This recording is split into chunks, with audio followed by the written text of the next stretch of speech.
നമസ്കാരം സുഹൃത്തുക്കളെ, ഞാൻ ടിൻഡു. എൻ്റെ യൂട്യൂബ് ചാനലിലേക്ക് സ്വാഗതം. ഇന്ന് നമ്മൾ ഡിസ്കസ് ചെയ്യാൻ പോകുന്നത് ഒരുപാട് വീഡിയോസിൽ ഓൾറെഡി വന്നു കഴിഞ്ഞിട്ടുള്ള ഒരു കാര്യമാണ് ഡീപ്പ് വെബ്, ഡാർക്ക് വെബ്, ഇതിനെക്കുറിച്ചൊക്കെ. ഓൾറെഡി ഞാൻ മലയാളത്തിൽ ഒരുപാട് വീഡിയോസ് ഇങ്ങനെ ഡീപ്പ് വെബ്, ഡാർക്ക് വെബ് ഇത്തരം ടോപ്പിക്കുകളിൽ കണ്ടിട്ടുണ്ട്. പലപ്പോഴും അത്തരം ടോപ്പിക്കുകൾ വീഡിയോസ് ചെയ്യുന്ന സമയത്ത് എന്തോ വലിയ ഭീകരമായിട്ടുള്ളൊരു സംഭവമായിട്ട് ഇതിനെ ചിത്രീകരിക്കാനും ആളുകളെ കൊല്ലുന്ന ഒരിടം അല്ലെങ്കിൽ ആളുകളെ കിഡ്നാപ്പ് ചെയ്യുന്ന ഒരിടം, അങ്ങനെ അതിൻ്റെ ഒരു പേടിപ്പെടുന്ന വശങ്ങൾ മാത്രം പരിചയപ്പെടുത്തിയിട്ടുള്ള വീഡിയോസാണ് മിക്കവാറും കണ്ടിട്ടുള്ളത്. മറിച്ച് അതിൻ്റെ ഒരു ടെക്നിക്കൽ സൈഡ് ഒന്ന് എക്സ്പ്ലെയിൻ ചെയ്യുക എന്നത് മാത്രമാണ് ഈ വീഡിയോ കൊണ്ട് ഉദ്ദേശിക്കുന്നത്. നമ്മളൊക്കെ ഇൻ്റർനെറ്റ് ഉപയോഗിക്കുന്നവരാണ്. ഇൻ്റർനെറ്റ് എന്ന് പറയുന്നത് ലോകത്തിലെ ഏറ്റവും വലിയ നെറ്റ്വർക്കാണ്. ലോകത്തിലെ ഒരുപാട് ഡിവൈസസ് തമ്മിൽ കണക്റ്റഡ് ആയിട്ടുള്ള ഒരു വലിയ നെറ്റ്വർക്ക്. അതിൽ കമ്പ്യൂട്ടേഴ്സ് ഉണ്ട്, സ്മാർട്ട് ഫോണുകളോ. ഇൻ്റർനെറ്റ് കണക്ടിവിറ്റി യൂസ് ചെയ്യാൻ പറ്റുന്ന എല്ലാ ഡിവൈസും ഈ നെറ്റ്വർക്കിൻ്റെ ഭാഗമാണ്. ഇൻ്റർനെറ്റിൻ്റെ മെയിൻ ഫോക്കസ് വെബ്സൈറ്റ് ബ്രൗസിങ് തന്നെയാണ്. എന്തെങ്കിലും ഒരു പർട്ടിക്കുലർ ആവശ്യത്തിന് വേണ്ടിയിട്ടുള്ള ഒരു വെബ്സൈറ്റ് ആക്സസ് ചെയ്യാം.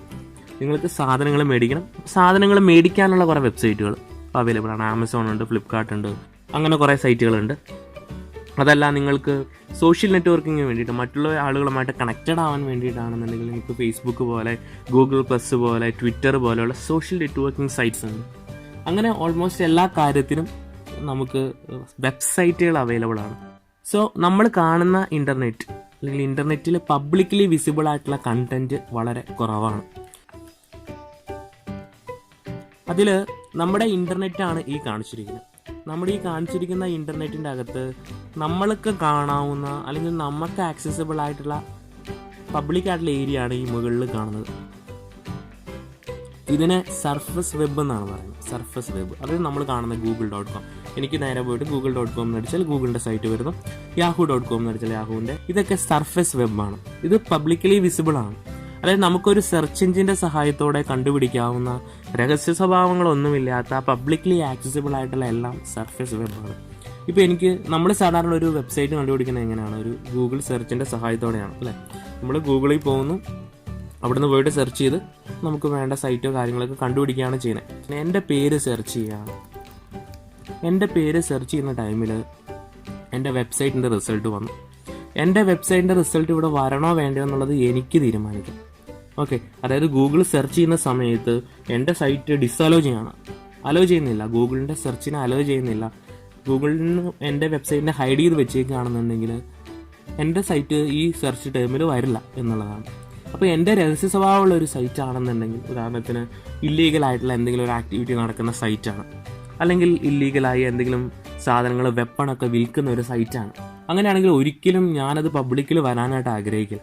അതായത് നമുക്ക് വിസിബിൾ അല്ലാത്ത ഇൻ്റർനെറ്റിലെ ഏരിയാസിനെയാണ് ഡീപ്പ് വെബ് കൊണ്ട് ഉദ്ദേശിക്കുന്നത്. ഡീപ്പ് വെബിൽ തന്നെ ഇപ്പോൾ ഗവൺമെൻറ് റിസോഴ്സസ്, നമുക്കറിയോ നമ്മുടെ മിലിറ്ററിയുടെ കാര്യങ്ങൾ, മിലിറ്ററിയുടെ ഡാറ്റയൊക്കെ എങ്ങനെ പോകുന്നതെന്നുള്ളത്. പല രാജ്യങ്ങൾക്ക് അവരുടെ രാജ്യവുമായിട്ട് ബന്ധപ്പെട്ടുള്ള ഒരുപാട് റിസോഴ്സസ് ഉണ്ട്. അത് മറ്റുള്ള ഒരാൾ ആക്സസ് ചെയ്യേണ്ട ആവശ്യമില്ല. അതൊരിക്കലും പബ്ലിക് ഇതിൽ വരുകയില്ല. കാരണം എന്താണെന്ന് ചോദിച്ചു കഴിഞ്ഞാൽ അത്തരം ഇൻഫർമേഷൻസ് അവർ ഹിഡനാക്കി വെക്കും. അതാണ് ഡീപ്പ് വെബ് കൊണ്ട് ഉദ്ദേശിക്കുന്നത്. പബ്ലിക് അറിയേണ്ട എന്നുള്ള രഹസ്യ സ്വഭാവമുള്ള കാര്യങ്ങൾ. അതൊന്നും ഇല്ലീഗൽ ആവണമെന്നല്ല. ഇപ്പോൾ ഗവൺമെൻറ്റിൻ്റെ രഹസ്യങ്ങളൊന്നും ഇല്ലീഗൽ അല്ല, പക്ഷെ സാധാരണ ഒരാൾ അതറിയേണ്ട. കാരണം അത് രാജ്യസുരക്ഷയ്ക്ക് എഗെയിൻസ്റ്റ് ആണ്. ഇനി അതിലും ഡീപ്പായിട്ട് വരുന്നതാണ് ഡാർക്ക് വെബ് എന്ന് പറയുന്നത്. ഡാർക്ക് വെബ് എന്നുള്ള പേര് എന്ന് തന്നെ ഉദ്ദേശിക്കുന്നത് ഇതാണ്. വെബിലെ ഡാർക്ക് സൈഡാണ്. അതായത് ഹാക്കേഴ്സ്. നിങ്ങൾ ലോകത്തിലെ പല സ്ഥാപനങ്ങളും ഹാക്ക് ചെയ്യപ്പെട്ടു അല്ലെങ്കിൽ അങ്ങനെയുള്ള കാര്യങ്ങളൊക്കെ കേൾക്കാറുണ്ട്. ഈ ഹാക്കേഴ്സ് ഒന്നും ഒരു പബ്ലിക് ഡൊമൈനിൽ വന്ന് പ്രത്യക്ഷപ്പെടത്തില്ല.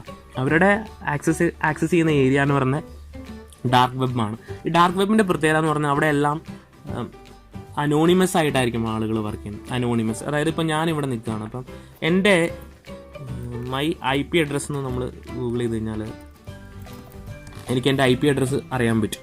എൻ്റെ IP അഡ്രസ്സ് എന്ന് പറയുന്നത് ഇതിപ്പം 59.96.252.199. ഇത് ശരിക്കും പറഞ്ഞാൽ ഞാൻ യൂസ് ചെയ്തേക്കുന്ന BSNL ബ്രോഡ്ബാൻഡ് കണക്ഷനുമായിട്ട് ബേസ് ചെയ്തിട്ട് എനിക്ക് അസൈൻഡായി തന്നേക്കുന്ന ഒരു IP അഡ്രസ്സാണ്. യുണീക്ക്ലി ഐഡൻറ്റിഫൈ ചെയ്യാനായിട്ട്. എൻ്റെ BSNL ബ്രോഡ്ബാൻഡ് സ്റ്റാറ്റിക് IP അല്ല. സ്റ്റാറ്റിക് IP എന്ന് പറഞ്ഞാൽ ഒരു ഫിക്സ്ഡ് IP ആണ്, അത് മാറത്തില്ല. ഇതിപ്പോൾ ആക്ച്വലി സ്റ്റാറ്റിക് IP അല്ല, ഇതൊരു ഡൈനാമിക് IP ആണ്. അതുകൊണ്ട് ഞാൻ അടുത്ത തവണ മോഡം റീസ്റ്റാർട്ട് ചെയ്ത് വരുന്ന സമയത്ത് എനിക്ക് വേറെ IP അഡ്രസ്സ് ആയിരിക്കും കിട്ടുന്നത്. ഓക്കെ, പക്ഷേ ഈ IP അഡ്രസ്സ് എന്ന് അറിയാൻ പറ്റും ഇത് BSNL ഈ കേരള റീജിയനിൽ ഇന്ന സ്ഥലത്തേക്ക് ഞാൻ കൊടുത്തേക്കുന്ന കണക്ഷൻ ആണെന്നുള്ളതിൻ്റെ ലോഗ് അവർക്കുണ്ട്. അതുകൊണ്ട് ഞാൻ ട്രേസ് ചെയ്യപ്പെടും. ഓക്കെ, നാളെ ഈ IP അഡ്രസ്സിൽ നിന്നും ഞാൻ വിസിറ്റ് ചെയ്യുന്ന ഓരോ ഇൻഫർമേഷനും ട്രേസ് ചെയ്യപ്പെടാം. കാരണം ഞാനൊരു പബ്ലിക് IP അഡ്രസ്സിൽ നിന്നാണ് ഇതെടുക്കുന്നത്. എൻ്റെ IP അഡ്രസ്സ് വിസിബിൾ ആണ്. ഞാനിപ്പോൾ ഇത് ഗൂഗിളിൻ്റെ അകത്ത് സെർച്ച് ചെയ്തപ്പം ഗൂഗിളാണ് എനിക്ക് IP അഡ്രസ്സ് തന്നത്. അതിൻ്റെ അർത്ഥം ഞാൻ ഗൂഗിളിന് പബ്ലിക്ലി വിസിബിൾ ആണ്. അതേസമയം നമുക്ക് IP സ്പൂഫിങ് ചെയ്യാനായിട്ട് പറ്റും. നമ്മുടെ IPനെ ഹൈഡ് ചെയ്ത് വെക്കാൻ പറ്റും. നമുക്ക് നമ്മുടെ IP അഡ്രസ്സിനെ ഹൈഡ് ചെയ്തിട്ട് വേറൊരു IP അഡ്രസ്സിൽ നിന്ന് റിക്വസ്റ്റ് കൊടുക്കുന്നത് പോലെ പ്രിറ്റൻഡ് ചെയ്യാനായിട്ട് പറ്റും. അതിൻ്റെ അപ്പോൾ ചിലപ്പം എനിക്ക് കിട്ടുന്ന IP അഡ്രസ്സ് വേറെ ഏതെങ്കിലും ഒരു IP അഡ്രസ്സ് ആയിരിക്കും. ആക്ച്വലി ഞാനിപ്പോൾ ഇരിക്കുന്ന ഇന്ത്യയിൽ, ബട്ട് എനിക്ക് കിട്ടുന്ന IP അഡ്രസ്സ് ഫ്രാൻസിലെ ആയിരിക്കാം. സോ അത് വെച്ചിട്ട് എന്നെ ട്രേസ് ചെയ്യാന്ന് പറയുന്നത് നടക്കുന്ന കാര്യമല്ല. അതായത് കറക്റ്റ് ലൊക്കേഷൻ കണ്ടുപിടിക്കുക അല്ലെങ്കിൽ ആളെ കണ്ടുപിടിക്കുക എന്ന് പറഞ്ഞാൽ വളരെ ബുദ്ധിമുട്ടാണ്. സോ ഡാർക്ക് വെബിൻ്റെ അകത്ത് എല്ലാവരും ഇതുപോലെ അനോണിമസ് ആയിട്ടായിരിക്കും ഇരിക്കുന്നത്. അതല്ല, നമ്മൾ അനോണിമസ് അല്ലാതെയാണ് ഡാർക്ക് വെബിലേക്ക് പോകുന്നതെന്നുണ്ടെങ്കിൽ നമുക്ക് ഒരുപാട് ഡേഞ്ചർ ഉണ്ട്. സോ ഇത് ഹാക്കേഴ്സ് ആക്സസ് ചെയ്യുന്ന ഒരു ഏരിയ ആണ്. ഇല്ലീഗൽ പോൺസ് ഉണ്ടാവുന്ന ഏരിയ ആയിരിക്കും. വെപ്പൺസ് വിൽക്കുന്ന സ്റ്റോറുകൾ അവിടെയുണ്ട്. ഓക്കെ, ഡ്രഗ്സ് വിൽക്കുന്ന സ്റ്റോറുകൾ അവിടെയുണ്ട്. അതുപോലെ പല രാജ്യങ്ങളുടെയും ഫേക്ക് ആയിട്ടുള്ള പാസ്പോർട്ട് ഐഡൻറ്റിറ്റികൾ ഇതൊക്കെ ക്രിയേറ്റ് ചെയ്യാനുള്ള സ്ഥലങ്ങൾ, അതുപോലെയുള്ള കാര്യങ്ങളൊക്കെയാണ് അതിൻ്റെ അകത്തുള്ളത്. നമ്മൾ ഈ ഡാർക്ക് വെബിലെ ഒരു സൈറ്റിനെ ആക്സസ് ചെയ്യാനായിട്ട് നമ്മുടെ ഈ ഗൂഗിളിൽ പോയി സെർച്ച് ചെയ്ത് കഴിഞ്ഞാൽ കിട്ടില്ല.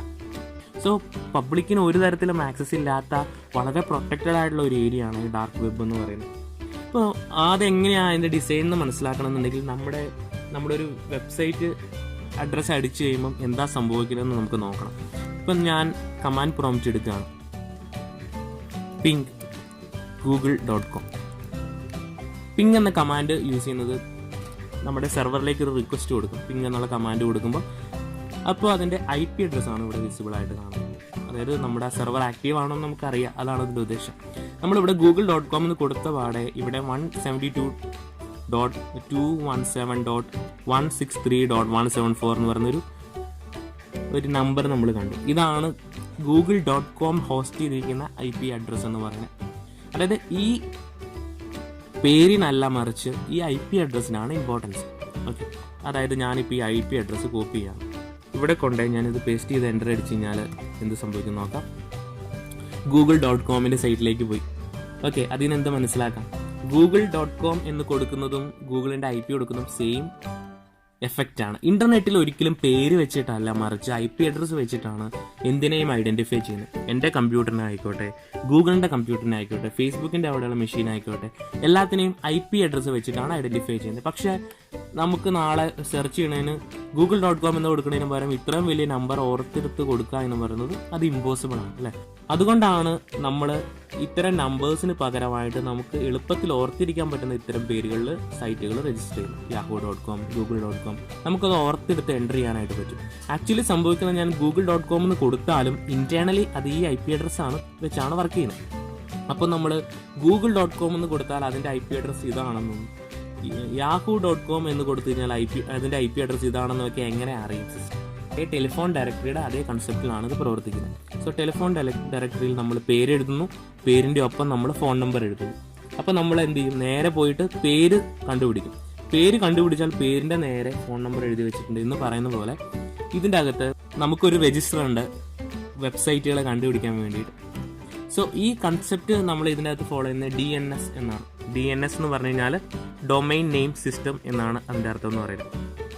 google.com എന്ന് അവിടെ ഒരു ഡൊമൈൻ രജിസ്റ്റർ ചെയ്ത് കഴിഞ്ഞാൽ അതിലേക്ക് കറസ്പോണ്ടിങ് ആയിട്ടുള്ള IP അഡ്രസ്സിനെ മാപ്പ് ചെയ്യാനായിട്ട് പറ്റും. അതായത് google.com എന്ന് പറഞ്ഞാൽ അതിൻ്റെ IP ഇതാണ്, yahoo.com എന്ന് പറഞ്ഞാൽ അതിൻ്റെ IP ഇതാണെന്നാണ് അവരെ മാർക്ക് ചെയ്ത് വെച്ചിട്ടുണ്ട്. സോ നമ്മുടെ ബ്രൗസറിൽ നമ്മൾ google.com എന്ന് കൊടുക്കുമ്പോൾ യഥാർത്ഥത്തിൽ സംഭവിക്കുന്നത് ആ DNS പോയി അതിൻ്റെ കറസ്പോണ്ടിങ് IP അഡ്രസ്സ് കണ്ടുപിടിക്കും. ഇതിനെ DNS ലുക്കപ്പ് എന്നാണ് പറയുന്നത്. സോ ഈ നെയിം കൊടുത്തു കഴിഞ്ഞാൽ നമുക്ക് കറസ്പോണ്ടിങ് ആയിട്ട് IP അഡ്രസ്സ് കിട്ടും. ഈ IP അഡ്രസ്സ് കിട്ടിയാലാണ് നമുക്ക് പ്രോപ്പറായിട്ട് ആ സൈറ്റിലേക്ക് കമ്മ്യൂണിക്കേറ്റ് ചെയ്യാനും സൈറ്റ് വന്ന് ലോഡ് ചെയ്യാനൊക്കെ സാധിക്കുന്നത്. സോ ഇതാണ് നോർമൽ സിസ്റ്റം എന്ന് പറയുന്നത്. അതേസമയം നമ്മൾ ഡീപ്പ് വെബിൻ്റെ കേസിൽ ഡീപ്പ് വെബിൽ ഹോസ്റ്റ് ചെയ്യുന്ന സൈറ്റുകളൊന്നും ഈ പറയുന്ന DNS എൻട്രീസ് ഉണ്ടാവില്ല. അതിൽ അത്തരം സൈറ്റുകളെ നമ്മൾ ഒനിയൻ വെബ്സൈറ്റ്സ് എന്നാണ് പറയുന്നത്. ഒനിയൻ വെബ്സൈറ്റ്സ്, അതായത് അതിൻ്റെ അഡ്രസ്സുകൾ .onion എന്ന് പറഞ്ഞിട്ടായിരിക്കും ഉണ്ടാവുക. നിങ്ങൾ നോക്കിയാൽ അതിൻ്റെ പേര് ഈ പറയുന്ന പോലെ അത്ര യൂസർ ഫ്രണ്ട്ലി ആയിട്ടുള്ള ഒരു പേരായിരിക്കത്തില്ല. അതിൻ്റെ ഒപ്പം കോഡുകൾ ഉണ്ടാവും. ഒപ്പം അതിൻ്റെ എക്സ്റ്റൻഷൻ എന്ന് പറയുന്നത് .onion എന്നായിരിക്കും. .com എന്നോ .co.in എന്നൊക്കെ പറയും പോലെ .onion എന്നായിരിക്കും. സോ ഇതൊന്നും നമ്മുടെ സാധാരണ DNS ഡയറക്ടറിയിൽ മാർക്കഡ് ആയിരിക്കത്തില്ല. അതുകൊണ്ട് തന്നെ നമ്മുടെ ഈ പറയുന്ന ഒരു സൈറ്റ്, ഞാൻ ഇതിപ്പോൾ ഫേസ്ബുക്കിൻ്റെ ഒനിയൻ സൈറ്റാണ്, ഫേസ്ബുക്കിൻ്റെ പേരിലുള്ള ഒരു ഒനിയൻ സൈറ്റാണ്, അതായത് ഡാർക്ക് വെബ് സൈറ്റാണ്. ഞാൻ അതെൻ്റെ ബ്രൗസറിൽ നിന്ന് ആക്സസ് ചെയ്യാൻ നോക്കിയാൽ എനിക്ക് കണക്ട് ചെയ്യാനേ പറ്റത്തില്ല. സോ ഇവിടെ കാണിച്ചിരിക്കുന്ന എറർ മെസ്സേജ് നിങ്ങൾ നോക്കിയാൽ അറിയാം, ഫേസ്ബുക്ക് കോർ www.wi.onion, ഇതാണ് അതിൻ്റെ URL എന്ന് പറയുന്നത്. സെർവറിൻ്റെ IP അഡ്രസ്സ് കണ്ടുപിടിക്കാൻ പറ്റുന്നില്ല എന്നുള്ളതാണ്. ഇവിടെ DNS എററാണ് കാണിച്ചിരുന്നത്. കാരണം DNS ലുക്കപ്പ് ഫെയിലായി പോയി. ഡാർക്ക് വെബിലെ സൈറ്റുകൾ ആക്സസ് ചെയ്യേണ്ട ആളുകൾക്ക് എങ്ങനെ അത് എടുക്കാനായിട്ട് പറ്റും? അതിന് വേണ്ടിയിട്ടാണ് നമ്മൾ തോർ എന്ന് പറയുന്ന ബ്രൗസർ യൂസ് ചെയ്യുന്നത്. ഇതാണ് തോർ എന്ന് പറയുന്ന ബ്രൗസർ. സോ ഇതിൻ്റെ അകത്ത് നമുക്ക് ഗൂഗിൾ സെർച്ച് കാര്യങ്ങളൊന്നുമില്ല, പക്ഷെ നമുക്ക് ഇവിടെ വന്നിട്ട് സെർച്ച് ചെയ്യാം. ഓക്കെ, ഇത് ഡക്ക് ഗോ എന്ന് പറയുന്നതാണ് ഇതിൻ്റെ അകത്തൊരു സെർച്ച് എഞ്ചിൻ എന്ന് പറയുന്നത്. ഇപ്പം ഞാൻ അനോണിമസ് ആയിട്ടാണ് ഇതിൻ്റെ അകത്ത് നിൽക്കുന്നത്. എൻ്റെ ഇതിലേക്കുള്ള എൻട്രി എന്ന് പറയുന്നത് അനോണിമസ് ആണ്. എൻ്റെ ഒറിജിനൽ IP അഡ്രസ്സ് ഞാൻ നേരത്തെ പറഞ്ഞിരുന്നു. ആ IP അഡ്രസ്സ് ആയിരിക്കത്തില്ല ഇനി എനിക്ക് വരാൻ പോകുന്നത്. സോ ഇവിടെ ഇപ്പോൾ എനിക്ക് അസൈൻഡ് ആയിട്ടുള്ള IP അഡ്രസ്സ് ഇതാണ്. സമയം ഞാൻ ഇവിടെ ഗൂഗിളിൽ പോയ എൻ്റെ IP അഡ്രസ്സ് എന്ന് പറഞ്ഞാൽ ഇതാണ് എൻ്റെ യഥാർത്ഥ IP അഡ്രസ്സ് എന്ന് പറയുന്നത്. ഇതാണ് സ്പൂഫ് ചെയ്ത് കിട്ടിയേക്കുന്ന IP അഡ്രസ്സ് എന്ന് പറയുന്നത്. സോ ഇനി നാളെ എല്ലാ ലോഗിലും ഞാൻ ഈ അഡ്രസ്സിൽ നിന്ന് കയറി എന്നുള്ള രീതിയിലാണ് എൻട്രി കയറാൻ പോകുന്നത്. സോ അതാണ് അനോണിമസ് ആയിട്ടുള്ള ബ്രൗസിംഗ് എന്ന് പറയുന്നത്. ഇപ്പോൾ അവിടുത്തെ എൻട്രി അനുസരിച്ച് ഞാൻ ഈ രാജ്യത്ത് നിന്ന് ഈ പറയുന്ന ഏതോ രാജ്യത്തു നിന്നാണ് കയറിയിരിക്കുന്നത്. ഇനി ഇതിൻ്റെ അകത്ത് തന്നെ ഒരുപാട് സൈറ്റുകളുണ്ട്. നമുക്ക് ആക്സസ് ചെയ്യാവുന്നതും ചെയ്യാൻ പാടില്ലാത്തതൊക്കെ ആയിട്ടുള്ള കാര്യങ്ങളുണ്ട്. തോർ ബ്രൗസറിൽ വന്നാൽ ഇവിടെ ഈ ആരോ ക്ലിക്ക് ചെയ്താൽ നമുക്ക് ന്യൂ ഐഡൻറ്റിറ്റി സെലക്ട് ചെയ്യാം. ന്യൂ ഐഡൻറ്റിറ്റി ചെയ്താൽ എന്താ സംഭവിക്കാന്ന് വെച്ച് കഴിഞ്ഞാൽ എൻ്റെ ഐഡൻറ്റിറ്റി മാറിയിട്ട് എനിക്ക് വേറൊരു ഇത് കിട്ടും. അപ്പോൾ ഞാൻ റീസ്റ്റാർട്ട് ചെയ്യണം. റീസ്റ്റാർട്ട് ചെയ്ത് കഴിയുമ്പോൾ എനിക്ക് വേറെ ഐഡൻറ്റിറ്റി എന്ന് പറഞ്ഞാൽ വേറെ ഏതോ രാജ്യത്തു നിന്ന് വേറെ ഏതോ IPയിൽ കയറുന്ന എഫക്റ്റ്. ഇവിടെ നോക്കിയാൽ അറിയാം നമ്മുടെ ഈ Tor circuit for this site എന്ന് പറയുന്നത്. നമ്മളിപ്പോൾ google.com എടുത്തേക്കുന്നത് നെതർലാൻഡ്സ്, ഓസ്ട്രിയ, ജർമ്മനി. നമ്മളിപ്പോൾ ഈ സൈറ്റ് ആക്സസ് ചെയ്യാനായിട്ട് നമ്മളെ സപ്പോർട്ട് ചെയ്യുന്ന IPs കാണാനായിട്ട് പറ്റും. ഓക്കെ, സോ ഇതൊരു നെറ്റ്വർക്കാണ്, വളരെ സെക്യൂർ ആയിട്ടുള്ള ഒരു നെറ്റ്വർക്കാണ്. ഇല്ലീഗൽ ആക്ടിവിറ്റീസിന് യൂസ് ചെയ്യുക എന്നതുപോലെ തന്നെ നമ്മുടെ ഒരു പ്രൈവസി കീപ്പ് ചെയ്യാൻ ഇൻ്റർനെറ്റിൽ നമുക്കിത് വേറെ മാർഗ്ഗമാണ് എന്നുള്ളതാണ്. ഇങ്ങനെയാണ് നമുക്ക് ഡാർക്ക് വെബിനെ ആക്സസ് ചെയ്യാൻ പറ്റുന്നത്. സോ ഇനി നമ്മൾ നേരത്തെ നോക്കിയ ഫേസ്ബുക്കിൻ്റെ സൈറ്റ്, അതായത് ഫേസ്ബുക്കിന് ഡാർക്ക് വെബ് സൈറ്റ് ഉണ്ട്. ആ സൈറ്റ് നമുക്ക് ക്രോമിൽ എടുക്കാൻ പറ്റിയില്ല, പക്ഷെ നമുക്ക് ഇവിടെ ഒന്ന് ആക്സസ് ചെയ്ത് നോക്കാം. അതായത് ഫേസ്ബുക്ക് കോർ www.wi.onion എന്ന് പറയുന്നത് നമുക്ക് തോർ ബ്രൗസറിൽ സപ്പോർട്ട് ചെയ്യുന്നു നോക്കാം. അപ്പോൾ നമ്മൾ തോറിൽ അത് ഓപ്പൺ ചെയ്ത് നോക്കാം. സോ ഇപ്പോൾ നമ്മുടെ ഫേസ്ബുക്ക് ലോഡായിട്ടുണ്ട്. ഇത് ആക്ച്വലി നമ്മുടെ വെബിൽ നമ്മൾ കാണുന്ന ഫേസ്ബുക്ക് അല്ല, അതിൻ്റെ ഡാർക്ക് വെബിലുള്ള വേർഷനാണ്. എന്തായാലും റിസ്ക് എടുക്കാൻ പറ്റാത്തതുകൊണ്ട് ഇതിൽ യൂസർ നെയിം പാസ്വേഡ് എൻ്റർ ചെയ്യുന്നില്ല. ആക്ച്വലി ഈ ഒരു വ്യത്യാസം മനസ്സിലാക്കുക. ഡീപ്പ് വെബ്, ഡാർക്ക് വെബ്, ഇതിനെക്കുറിച്ചൊക്കെ നിങ്ങൾക്കൊരു ഐഡിയ ഉണ്ടായി എന്ന് വിശ്വസിക്കുന്നു. നമ്മൾ ഈ കണ്ടതല്ല, അതിനേക്കാൾ ഡീപ്പായിട്ട് ഇനി മരിയാന വെബ് പോലെയുള്ള ഏരിയാസ് ഉണ്ട്. എല്ലാം നമ്മുടെ കമ്പ്യൂട്ടറിൽ തോർ ബ്രൗസർ ഇൻസ്റ്റാൾ ചെയ്തിട്ട് വർക്ക് ചെയ്യണമെന്നില്ല. ചില കാര്യങ്ങളൊക്കെ വർക്ക് ചെയ്യും. എന്തായാലും ഒരുപാട് ഡാർക്ക് വെബിനെ എക്സ്പ്ലോർ ചെയ്യാതിരിക്കുന്നതാണെന്നുള്ളത് ഒരു ഇൻഫർമേഷൻ എന്ന രീതിയിൽ മാത്രം ഇതിനെ മനസ്സിലാക്കുക. സോ നിങ്ങൾക്കിത് പ്രയോജനപ്പെട്ടു എന്ന് വിശ്വസിക്കുന്നു. നിങ്ങൾക്കിത് ഇഷ്ടപ്പെട്ടുവെങ്കിൽ ലൈക്ക് ചെയ്യുക, നിങ്ങളുടെ സുഹൃത്തുക്കളോടൊത്ത് ഷെയർ ചെയ്ത് കൊടുക്കുക. ഈ ചാനൽ സബ്സ്ക്രൈബ് ചെയ്യാത്തവർ സബ്സ്ക്രൈബ് ചെയ്യുക. അടുത്ത വീഡിയോയിൽ നമുക്ക് വീണ്ടും കണ്ടുമുട്ടാം. ബൈ.